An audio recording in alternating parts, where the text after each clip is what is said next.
कभी सोचा है एक ऐसी महामारी के बारे में जहां लोग खांसते या छींकते नहीं बल्कि नाचते हैं? और ये कोई ऐसा वैसा डांस नहीं था। ये एक ऐसा नाच था जो सिर्फ मौत पर ही जाकर रुकता था। सुनने में किसी फिल्म की कहानी लगती है ना? पर यह कोई कहानी नहीं है, ये हकीकत है। 1518 के स्ट्रासबर्ग डांसिंग प्ले की एक चौंका देने वाली सच्चाई। तो सवाल ये उठता है कि आखिर ये सब शुरू कैसे हुआ? इतिहास के इस बेहद अजीब किस्से की शुरुआत होती है बस एक औरत से। तो चलिए चलते हैं जुलाई 1518 के स्ट्रासबर्ग शहर में। सोचिए, शहर की गलियों में कोई जश्न का माहौल नहीं है, कहीं कोई संगीत नहीं बज रहा है। तभी अचानक फ्राउ ट्रोफिया नाम की एक महिला घर से बाहर निकलती हैं और नाचने लगती हैं, और उनके चेहरे पर कोई खुशी का भाव नहीं था। ऐसा लग रहा था मानो कोई अनदेखी धुन है जिस पर उनका शरीर काबू से बाहर होकर थिरक रहा हो। और यहीं से ये पूरा मामला एक बहुत ही खौफनाक मोड़ ले लेता है। देखिए, उनका ये नाचना कुछ मिनटों या घंटों का खेल नहीं था। वो नाचती रहीं और नाचती रहीं, दिन रात, बिना रुके, बिना थके।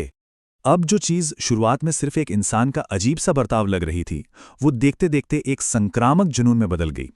ये एक ऐसी प्लेग थी जिसमें कोई बीमारी नहीं, बल्कि लोगों की हरकतें एक दूसरे में फैल रही थीं। एक अकेली महिला से जो ये सिलसिला शुरू हुआ था, वो जल्द ही 10, फिर 50, फिर 100 लोगों तक फैल गया। और आप यकीन नहीं करेंगे, महीने के आखिर तक 400 से भी ज्यादा लोग इस जानलेवा नाच के चपेट में आ चुके थे।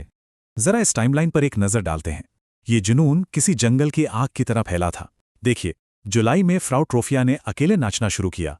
बस एक हफ्ते के अंदर 30 से ज्यादा लोग उनके साथ शामिल हो गए, और एक महीने के भीतर तो नाचने वालों की भीड़ ने पूरे शहर में एक खौफ का माहौल बना दिया था। पर एक बात साफ कर दूं, ये कोई खुशी का नाच बिल्कुल नहीं था। इसके पीछे की जो हकीकत है वो तो दिल दहला देने वाली है। ये नाचने वाले लोग एक तरह के ट्रांस में थे। उन्हें इस बात का एहसास तक नहीं था कि उनके पैर जख्मी होकर लहूलुहान हो चुके हैं। वो बस नाचते रहे तब तक जब तक वो थकान, स्ट्रोक या फिर हार्ट अटैक से गिरकर मर नहीं गए। अब शहर के अधिकारी तो परेशान हो गए, उन्हें कुछ ना कुछ तो करना ही था। लेकिन आयरनी देखिए, उनका जो इलाज था वो बीमारी से भी ज्यादा खतरनाक साबित हुआ। उस वक्त शहर के सबसे काबिल डॉक्टरों ने मिलकर जो वजह पता लगाई, वो क्या थी जानते हैं? गरम खून। जी हां, उनका मानना था कि लोगों के शरीर में खून जरूरत से ज्यादा गर्म हो गया है। और इसका इलाज, वो तो और भी ज्यादा हैरान करने वाला था। डॉक्टरों ने कहा कि इस गर्म खून को शरीर से बाहर निकालने का बस एक ही तरीका है, और वो है और ज्यादा नाचना। सोचिए, उन्होंने बाकायदा एक स्टेज बनवाया, म्यूजिशियंस को बुलाया ताकि लोग नाच नाच कर इस बीमारी को पसीने के साथ बाहर निकाल दें। और नतीजा क्या हुआ?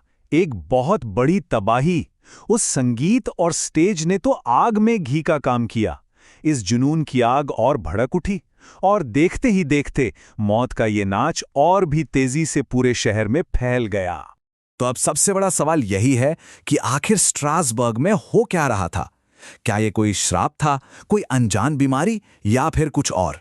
सदियों बाद आज हमारे पास दो बड़ी थ्योरीज हैं जो इस रहस्य से पर्दा उठाने की कोशिश करती हैं। पहली थ्योरी है एर्गोटिज्म की, मतलब एक तरह का फंगस वाला जहर। ये थ्योरी कहती है कि हो सकता है लोगों ने राई से बनी ऐसी रोटी खा ली हो जिसमें एर्गोट नाम का फंगस लगा हो। ये फंगस एलएसडी जैसा असर करता है, जिससे शरीर में ऐंठन होती है और लोग अजीब हरकतें करने लगते हैं। लेकिन इस थ्योरी में एक बहुत बड़ी प्रॉब्लम है। एर्गोटिज्म अक्सर शरीर में ब्लड फ्लो को कम कर देता है, जिससे कई दिनों तक लगातार नाचना फिजिकली लगभग नामुमकिन है। तो फिर दूसरी थ्योरी क्या है? वो है मास साइकोजेनिक इलनेस, यानी जब बहुत ज्यादा तनाव की वजह से एक साथ कई लोगों को एक ही बीमारी के लक्षण दिखने लगते हैं। तो इन दोनों में से कौन सी थ्योरी इस 500 साल पुरानी पहेली को बेहतर ढंग से समझा पाती है? ज्यादातर मॉडर्न हिस्टोरियंस जैसे कि जॉन वॉलर दूसरी थ्योरी की तरफ ही इशारा करते हैं, यानी मास साइकोजेनिक इलनेस। अगर इसे आसान शब्दों में समझें तो ये एक ऐसी हालत है जब बहुत ज़्यादा मेंटल स्ट्रेस की वजह से लोगों का दिमाग उनके शरीर को अजीब तरह से रिएक्ट करने पर मजबूर कर देता है, और वो भी बिना किसी असली शारीरिक बीमारी के। और जब हम 1518 के स्ट्रासबर्ग के हालात को देखते हैं तो ये थियरी एकदम फिट बैठती है। जरा सोचिए, वो कितना भयानक दौर रहा होगा। लोग भुखमरी से मर रहे थे, चेचक जैसी बीमारियां आम थीं, ऊपर से जमींदारों का जुल्म, और इन सब के साथ साथ था गहरा अंधविश्वास। लोगों का मानना था कि सेंट वाइटिस नाम के एक संत हैं जो अगर नाराज हो जाएं तो लोगों को कभी ना रुकने वाले नाच का श्राप दे सकते हैं। तो असल में हुआ शायद ये था कि स्ट्रासबर्ग के लोग इतने ज्यादा मानसिक और भावनात्मक दबाव में जी रहे थे कि उनके दिमाग ने उस दर्द को, उस तकलीफ को एक भयानक फिजिकल रियलिटी में बदल दिया। ये कोई श्राप या जादू टोना नहीं था, ये हमारे दिमाग की ही ताकत थी जिसने गहरे तनाव को मौत के नाच में बदल दिया। स्ट्रासबर्ग की ये घटना इतिहास का एक वाकई डरावना चैप्टर है, लेकिन ये सिर्फ एक पुरानी कहानी बनकर नहीं रह जाती। ये आज भी हमें सोचने पर मजबूर करती है कि ये 500 साल पुरानी घटना हमारे दिमाग और हमारे शरीर के बीच के उस पावरफुल और कभी-कभी बेहद खतरनाक कनेक्शन के बारे में आखिर क्या बताती है।